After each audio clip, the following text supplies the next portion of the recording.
Jannaram forest ranger సుష్మారావుతో పాటు మరికొందరితో తనకు ప్రాణహాని ఉందని పోలీసు అధికారులు తమకు న్యాయం చేయాలని మంచిర్యాల జిల్లా జన్నారం మండలం పుట్టిగూడకు చెందిన శాదరాజు లక్ష్మణ్ అనే దళిత యువకుడు మీడియా ఎదుట తన గోడు వెళ్లబోసుకున్నాడు. ఇటీవల తాను ఇతర వ్యక్తికి కూలిగా వంట చెరుకు కోసం అడవికి వెళ్లి తిరిగి వస్తుండగా జన్నారం రేంజర్ తమను అడ్డగించి జన్నారం రేంజ్ కార్యాలయానికి తీసుకెళ్లిందన్నారు. ఆ తర్వాత కొందరు అటవీ సిబ్బంది తనను కులం పేరుతో దుదిస్తూ తనను విపరీతంగా కొట్టారని, తనను చంపుతారని బెదిరించారని, కావున జన్నారం రేంజర్ సుష్మారావుతో పాటు ఇతర సిబ్బందిపై చర్యలు తీసుకోవాలని డిమాండ్ చేశారు. శనివారం రోజు కైకిలు పోయాను. కైకిలు పోతే 4 గంటలకు పట్టుకున్నారు మమ్మల్ని.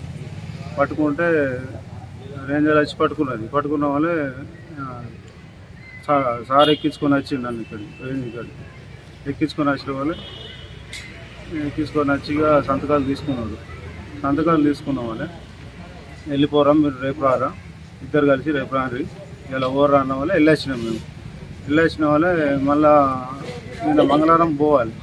మంగళవారం పోయేదైతే నేను ఊరికి పోతే మరి సార్ ఊరికి పోయినా లేదు ఆయన ఒక్కరిని అయితే తీసుకోపోను, నా బండి కాదు ఎట్లు కాదు నాకు తీసుకోపోను, నేను కైకిలు పోయిన ఉన్నాయి.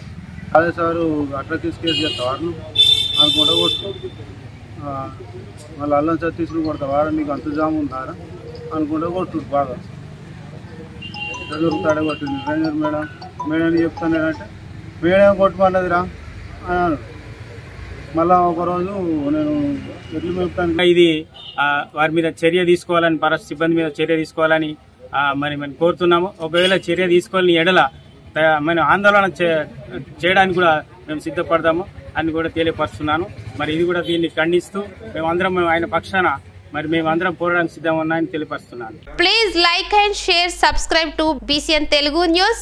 Please like, share and subscribe to BCN Telugu News.